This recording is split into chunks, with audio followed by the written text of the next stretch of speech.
Hello guys, now we are moving on to the second part or second session of biostatistics. Referent textbooks are the same, so Peter and Mahajan. So now we have learned about a variable, probability distribution, p-value. Then we have came across measurement scales, then types of variable, categorical, quantitative, everything you have learned. Okay, now we are going to see how to express the frequency distribution of a variable. Okay, you have already learned how what is the probability distribution, like how the variable will be distributed in a study.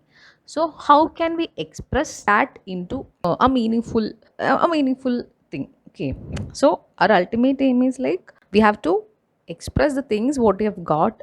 If it is in numbers or if it is in some other kind of observations, we have to express or we have to measure it, right?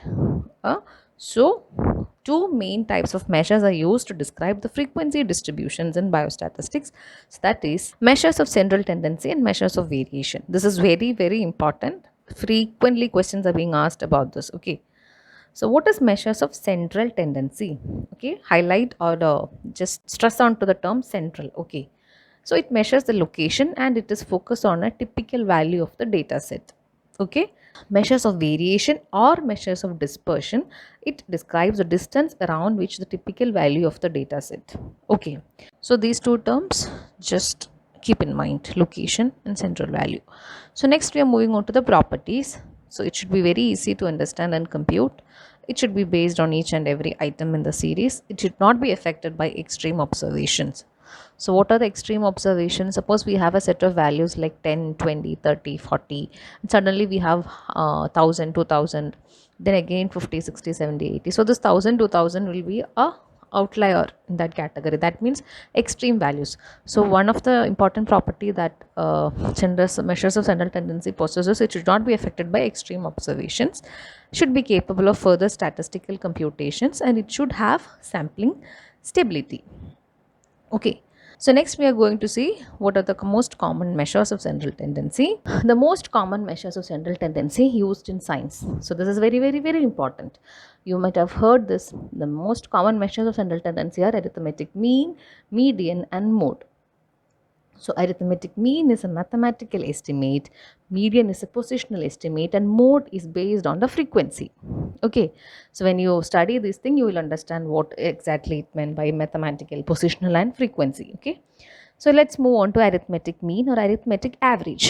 As the name suggests, it is just the average, and it is the simplest measure of a central tendency. Okay, so for ungrouped data, okay, that is ungrouped data, the formula is sum of all the observations divided by number of observations. Simple, just finding the average. Okay, so measures of central tendency will give you the central point at which the variables are located, variables are distributed around, and it gives an estimate of the location. So we have mean, median, and mode, and we're dealing about mean now. So mean, there is a different formula for grouped and ungrouped. So ungrouped is very simple. It is just like average, sum of all the observations divided by total number of observations. And for grouped, sum of all the variables multiplied by the corresponding frequency if it is grouped. Okay, so group means paired one. Okay, so multiplied by with the frequency of the data corresponding divided by total frequency. Okay, you will understand when I'll give you an example. So example 1, the weight of 4 bags of wheat in kilogram are so and so. Find the mean weight. So sum of the observations divided by total number, that is divided by 4. So that is arithmetic mean, and this is for the paired one. Okay, you have been given frequency as well as the weight. So it will be like 60 into 10 plus 61 into 8 plus 62 into 14 plus like that divided by total frequency.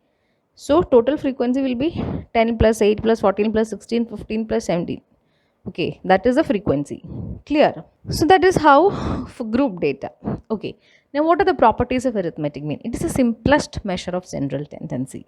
Okay, and it is not an appropriate measure for very skewed distributions as it is very sensitive to extreme values. Okay, so this is the very simplest measure and it is not an appropriate measure for skewed distributions. So when we have skewed distribution. So you know what is a skewed distribution? When it is not following a normal curve or normal pattern, then it is skewed. So if we have an outliers, it is not an appropriate measure. So mean is always sensitive to extreme values. So remember this. Okay, this can be asked as an MCQ. What are the correct statements about arithmetic mean? So formula you have to remember, it is the simplest measure of central tendency and it is very sensitive to extreme values. Okay, and it's not a measure, ideal measure for skewed distributions. Clear? So what is median? Median is nothing but it is the middle value in a distribution. Okay, so I have told in the earlier slide, arithmetic mean is a mathematical estimate and median is a positional estimate. So what is that position? It is the mid value. Okay, so middle value is median. So arithmetic mean is a mathematical estimate. I think now that is clear. We are just doing a mathematical problem, right? We are just calculating the average. So that part is also clear, and median is a positional estimate. So it is just the middle value in a distribution. So says that one half of the units in the distribution have a value smaller than or equal to the median and another half will have value greater than or equal to the median. Simple thing. Okay. So let's see what are the properties. Okay. Very important. Okay. So median is insensitive to extreme values in a distribution. So even if we have outliers in a set of data, median is insensitive. That means you can use median for reporting if you have a skewed distribution.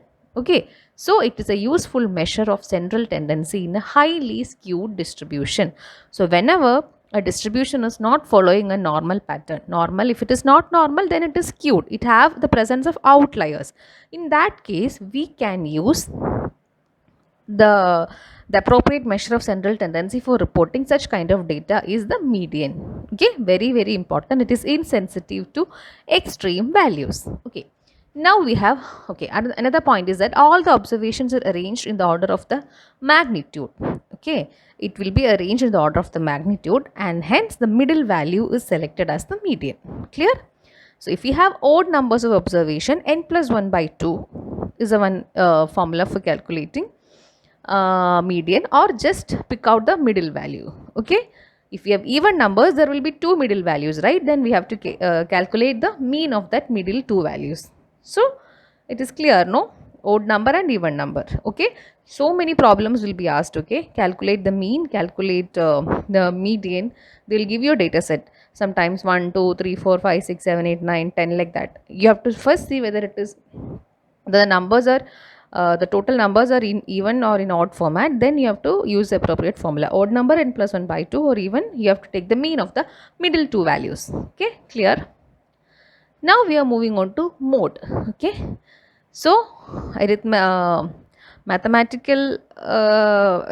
mean was a mathematical estimate, median was a positional estimate, and what was mode? Mode was based on frequency, remember. So let's see what is mode. So the mode or the modal value is that value in a series of observation that occurs with the greatest frequency. Okay, so this is very important. A mode is a value that is occurring in a data set with the greatest frequency. Okay, in observation, if the mode is ill-defined, it can be calculated by using mode equal to 3 median minus 2 mean. Okay, for example, if they give you a data set and they'll give you median and the mean, then you can find out mode using the equation 3 median minus 2 mean. Clear? 3 median minus 2 mean. That is the equation for calculating mode. So mode is the one which occur with greatest frequency. So some of the important points, let's go through. Most commonly used measures of central tendency is arithmetic mean. If there are extreme values in the series which is appropriate measures of central tendency, it is median. To know which value has got the highest influence in the series.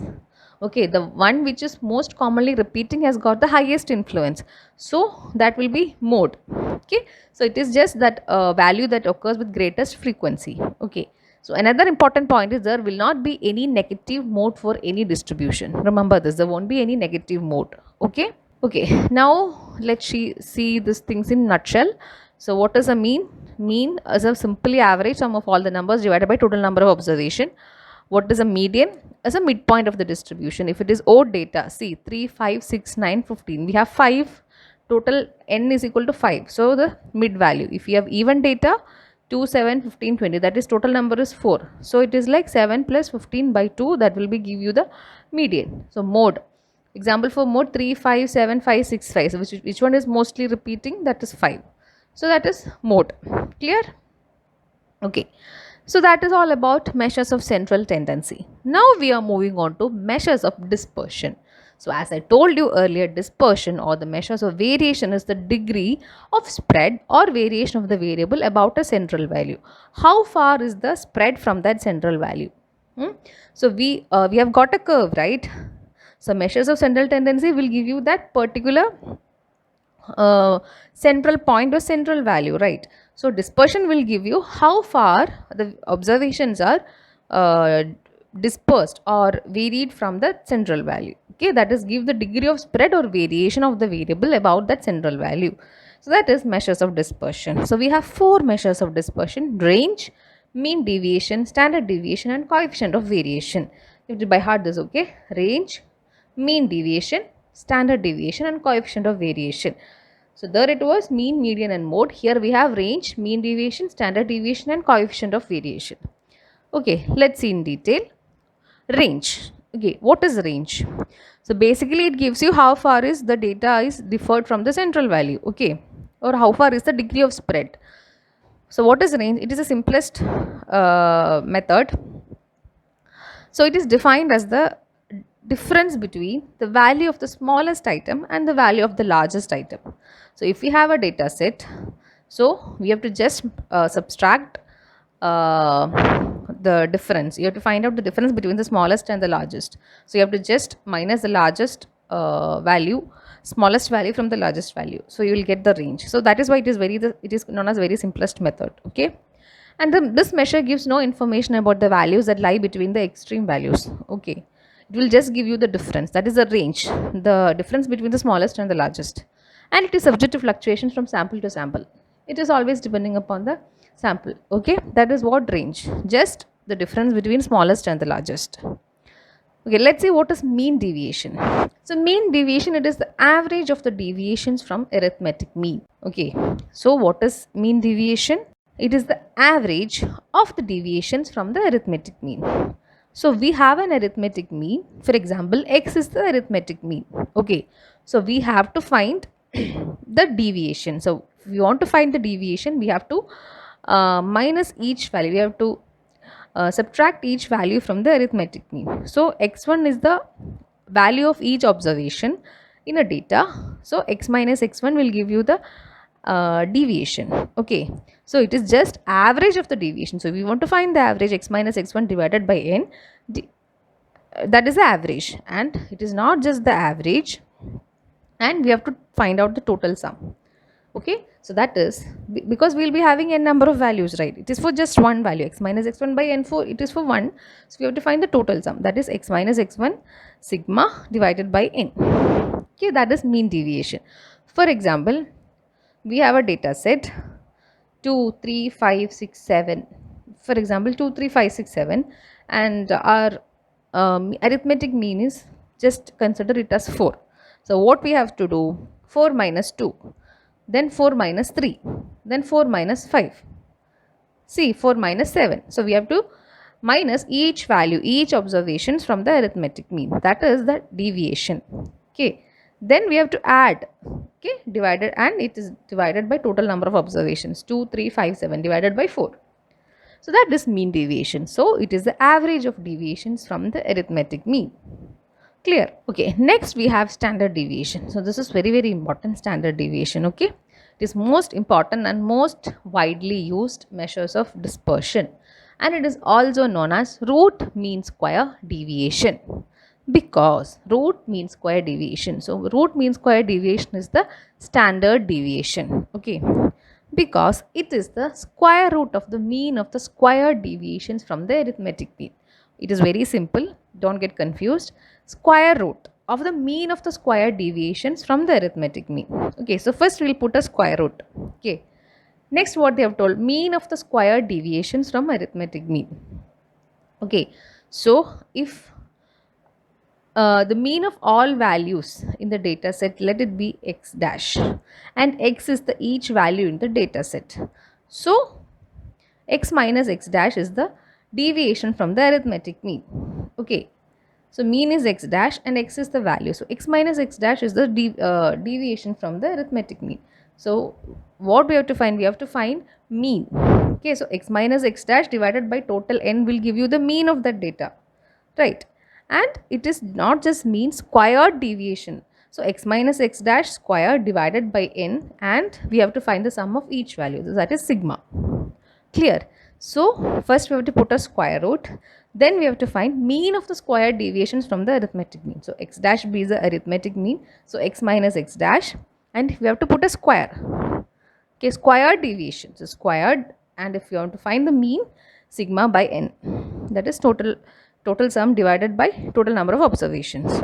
So that is the formula for standard deviation. This equation, I don't think so they will ask you, but they'll ask you in a sentence like, which measure of dispersion is known as the square root of the mean of the squared deviation from arithmetic mean. So that is standard deviation. Okay, so if the standard deviation is greater will be the magnitude of dispersion from the mean. So you can see that picture. In that one, that first picture, you can see there is a steep curve, and another one it is a broad curve. So that is largest standard deviation, one which is having a broad curve. So if the standard deviation is larger, the dispersion will be greater from the mean. So you will get a broader curve. If smaller the standard deviation, it will be the dispersion, means the deviation is smaller, the degree of variation is smaller. So there is high degree of uniformity among observations. So you will get a steep curve. Okay. So that is about standard deviation. So next, another measures of dispersion is coefficient of variation. Okay, it is a relative measure of dispersion, and to compare two or more series of data with either different units of measurement or with marked difference in mean. Okay, so it is a relative measure of dispersion, and it is used for compare two or more series of data. Okay, so you have to study this equation by heart. There is one question in Pulse, so they have been directly asked you to find what is the coefficient of variation. They have given you standard deviation as well as the mean. So you have to find the coefficient of variation. So CV, or the coefficient of variation, is equal to S into 1000 divided by X. So S is the standard deviation and X is the mean. Okay. So just substitute those values and you will get a coefficient of variation. So higher the CV, greater is the variation in the series of data.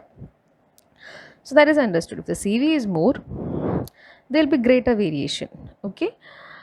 That is also clear. We are moving on to a very, very important topic, that is normal distribution curve. Okay, so it is otherwise known as Gaussian curve. So it is a curve when we obtain a probability of a distribution, when we plot the observation that we got. So if it follows a normal pattern, we will get a normal curve. So it is also otherwise known as Gaussian distribution, such that half of the observations lie above and half of the observations lie below the mean. So the central point will be the mean. So half will be above and half will be below the mean. Clear?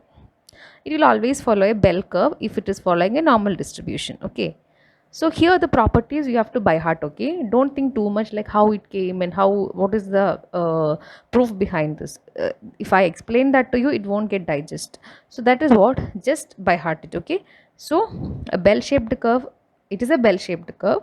It is symmetrical about the midpoint. Okay, you can see half, right? So half is below the mean value, half is above the mean value. So that is like symmetric. Two halves will be symmetric, and the total area of the curve is always equal to 1. Very, very important. Total area is 1. Okay, and in this normal distribution, the mean is equal to 0 and the standard deviation is equal to 1. Okay, remember, area of the curve is 1, mean is equal to 0 and with a standard deviation of 1, and the height of the curve is maximum at the mean, and all the three measures of central tendency coincides. Okay, so you can see the peak there, the mean is the height is maximum and the mean maximum at the mean. In that point, all the three measures of central tendency coincide, that is mean is equal to median is equal to mode. Okay, so it is bell shaped, it is symmetric, and it is area is equal to 1, mean is equal to 0 with standard deviation 1, height is maximum at the mean, and at that point all the three measures of central tendency coincides. just by heart it. Okay, then another property is maximum number of observations is the value of the variable corresponding to the mean. So that central point will give you the maximum number of observations. Clear? I've already explained it, and the number of observations gradually decreases on either side with few observations at the extreme points. So if it begins from 1, then it extends up to 100. So at one end it will be 1 and another end it will be 100. That is two extreme points, and at the maximum number of observations lies at the midpoint, that is the mean. Okay. So now we are moving to the properties of skewed distribution. So now you know what is a normal distribution and what is a skewed distribution. Okay. So just see the diagram. You can see three different graphs. Center one is normal distribution. So what is a normal distribution? That is mean, median and mode both are equal.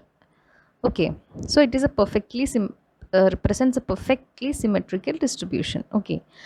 And on the left side you can see a graph showing a negatively skewed distribution, and on the right side you can see a graph showing positively skewed distribution. Okay, so skewed means if there are the presence of outliers and if it is not following a normal pattern, then it is said to be a skewed distribution. I have told this earlier, right? Okay, here what you have to stress on is this: in a negatively skewed distribution or in a negatively skewed graph, you have to remember this point. Okay, whenever mean is less than median, so that whenever median is greater than mean, it will be a negatively skewed curve. That is, curve will be negatively skewed. Okay, so you can see here the tail end is longer on the left side. Okay, so in a negatively skewed curve, tail is longer on the left side and median is greater than mean. Okay, whereas in a positively skewed distribution, you can see the tail end is longer to the right side. So that is towards the positive direction it is moving. Okay, that is towards the negative direction. Okay, it is towards the right side, the tail end is longer towards the right side. Here, mean is always greater than median. Okay, so in a positively skewed curve, mean is greater than median and it is moving towards the right. Okay, whereas in a negatively skewed direction, median is greater than mean and tail end is larger towards the left. In a normal distribution, mean, median and mode is equal. Clear?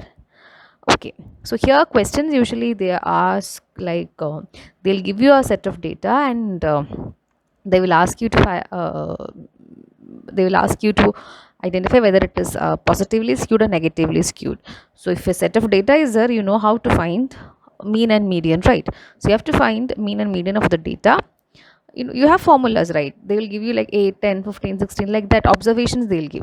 So you have to find mean and median, and you have to see whether mean or median is greater in that particular observation, and then you can see whether it is positively or negatively skewed, or whether it is towards the right or towards left. Clear? So that is about skewed distribution. Okay, now next, area under the curve between any two points. Okay, you know what is the area under curve for a normal distribution. Okay, so as I told earlier, area under curve for a normal distribution is always equal to 1, and we are expressing the mean and standard deviation, mean as 0 and standard deviation as 1. So for a normal distribution. Similarly, area under the curve between 2 points can be found out in terms of the relationship between mean and the standard deviation. Okay, so let us express in terms of mean and standard deviation. Okay, so the center point, that is the mean. Okay, on either side of the mean, that is, you have minus 1 standard deviation and you have plus 1 standard deviation. So we usually express mean plus of minus standard deviation, right? We will report in the terms of mean plus of minus 1 standard deviation. No, mean plus of minus standard deviation. So in this graph you can see center is the mean value, and on either sides you can see plus 1 standard deviation and minus 1 standard deviations. Okay, clear? So that green colored area, okay, so the green colored area, you can see that there is written as 34%. So total it is 68%. So that means 68% of the observations is covered under mean plus of minus 1 standard deviation. Okay, so this graph is the plot of the observations what we got. Clear? So the central value corresponds to mean.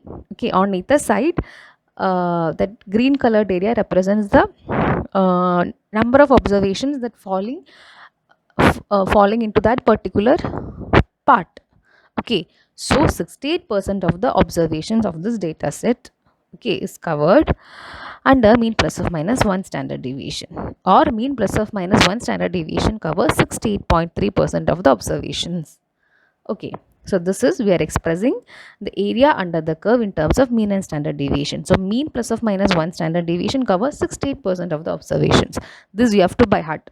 Okay, no other option. Okay, next, after 1 standard deviation there is like plus or minus 2 standard deviation. So right side it will be plus and left side will be minus. Okay, so you can see that sky blue color, so that is like on either side it is 13.5. so you have to add 13.5 plus 34 plus 34 plus 13.5. So total is 95%. Okay, that I've marked here, 95%. So which means mean plus or minus 2 standard deviation covers 95.4 percentage of the observations.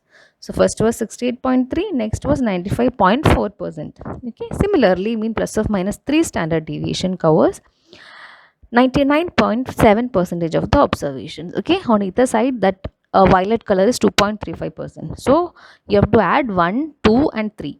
That will give you 99.7. That is total thing you have to add. So it is mean plus or minus 3 standard deviation covers 99.7 percentage of the observations. This you have to by heart. Okay, so the skewed distribution, entire thing you have to by heart, positive skewed and negatively skewed, how can you differentiate, and also area under this curve with respect to mean and standard deviation also you have to by heart.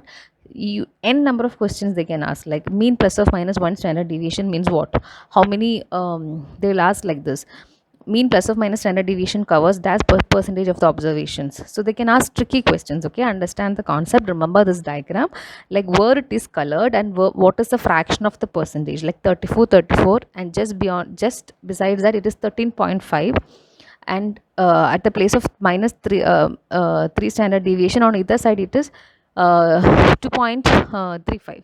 so just remember the values. Okay, understand the graph, then you can answer any questions. Okay, then these limits on either side of the mean are called as confidence limits. Just remember the term confidence limits. Okay, these limits that is like 1 SD, 2 SD, 3 SD, and we have mentioned about 68, 95, 99.7 percentage and all. No, so these limits are known as confidence limits. Okay, this forms the basis of various tests of significance.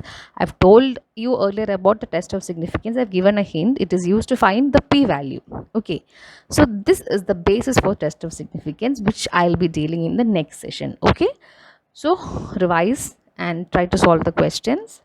Okay, we'll be dealing with the test of significance and hypothesis in the next session. Okay, thank you.